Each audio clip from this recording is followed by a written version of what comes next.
और वीडियो बनाई हम अपना मोबाइल में जी अपना मोबाइल में और नाचे बलनुआ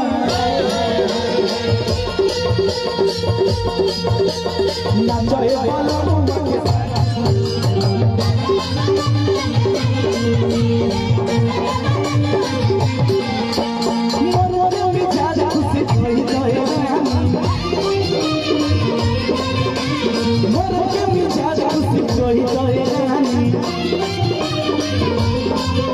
बड़ा भाव से कहा दिया लइकिया और वीडियो बनाई हम अपना मोबाइल में जी अपना मोबाइल में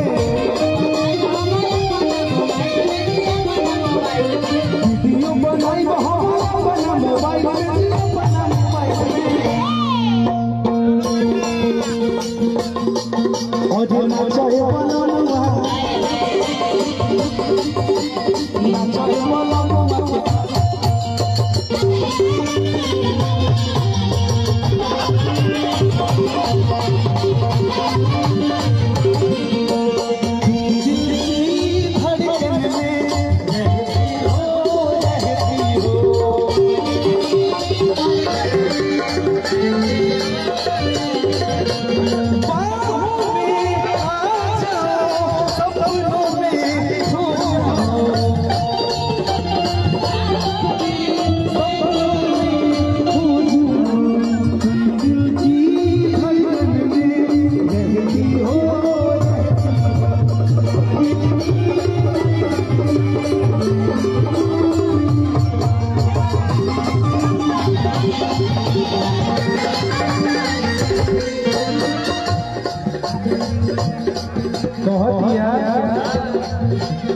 अजीत भैया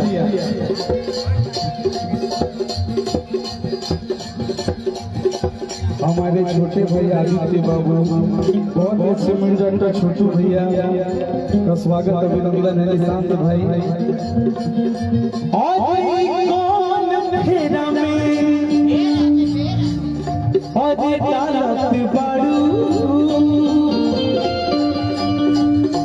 और पहिया के बदला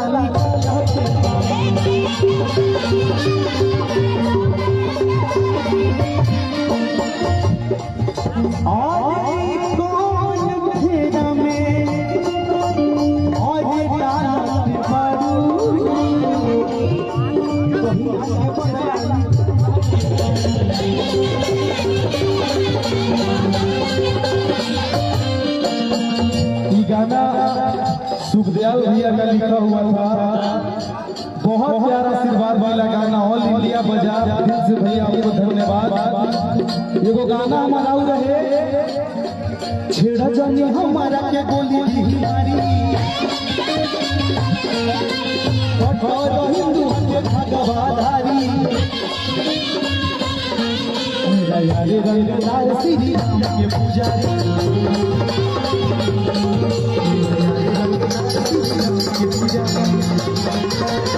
भैया कट बड़ी महंगा मिलता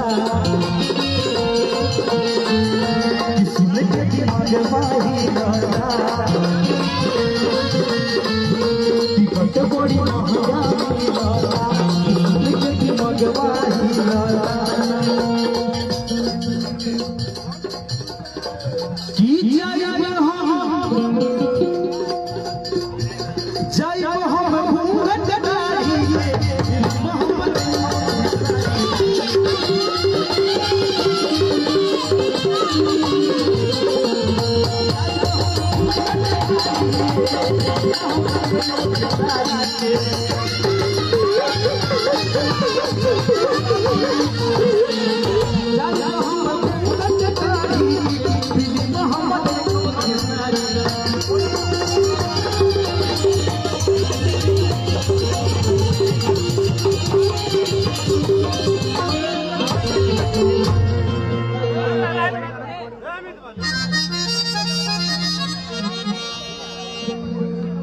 आज के माहौल के हिसाब से बड़ा ही बढ़िया गाना मनीषा ने अब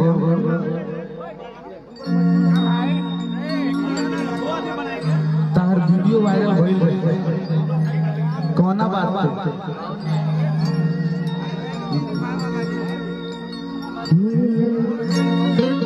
देखी लड़का के बाबूजी कहतानी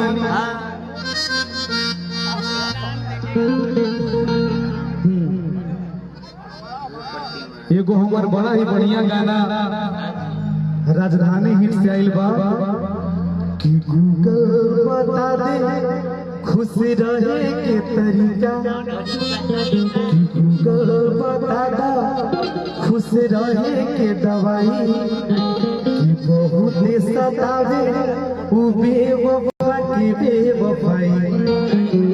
बहुत ही प्यारा सा म्यूजिक हमारे खुश भाई का था और ये गाना ट्रेंडिंग में भी है। बहुत ही प्यारा आशीर्वाद भी मिल रहा है। मैं चाहूंगा इस गाने को आप लोग ढेर सारा प्यार दें। कृष भाई का लिखा हुआ गाना है, लेकिन अशोक भैया कहे के बाद पता नहीं करण भैया दहेज लिए हैं कि नहीं लिए हैं, लेकिन लड़का के बाबूजी के कहना मैं करण भैया हेलो आइए इधर मंच पे आप आइए ना। इतना इतना ना तैयार हो गए मार सौ भर के पूजा तक ये लइका के छोड़ भाई हो कि ना दहेज में सामान चाहिए, कि नहीं पगा के मकान चाहिए। इधर आइए अब सब शहर है तुम बड़ भाई बड़ा तो समझिए बड़ा। हम चाहेंगे कि दूल्हे राजा दीपू जी आइए, आप भी आइए। 1 मिनट का दीपू भैया तो हो आ जा। और जिससे रात के लेके हमर होला और दूल्हा बेला।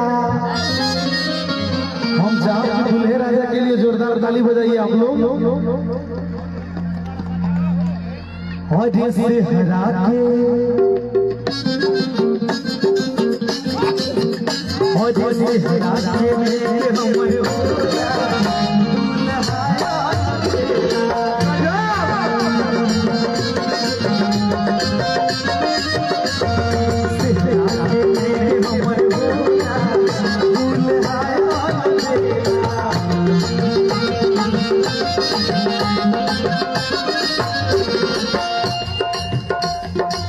दूल्हा के बड़का भाई में आई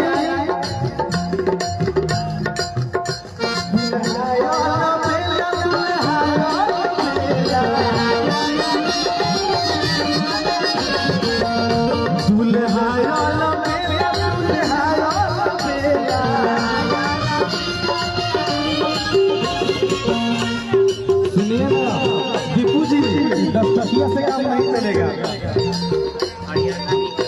10 टकिया से काम नहीं चलेगा, ठीक है। आज पूरा पटना शहर जान गई कि दीपू भैया की शादी का दीपू भैया की आई 10 टकिया लेके आओ तो बड़ी खराब लगे। दूल्हा के अच्छा 10 टकिया से क्या होगा? अच्छा वही है। और दूल्हा के लेके बड़ी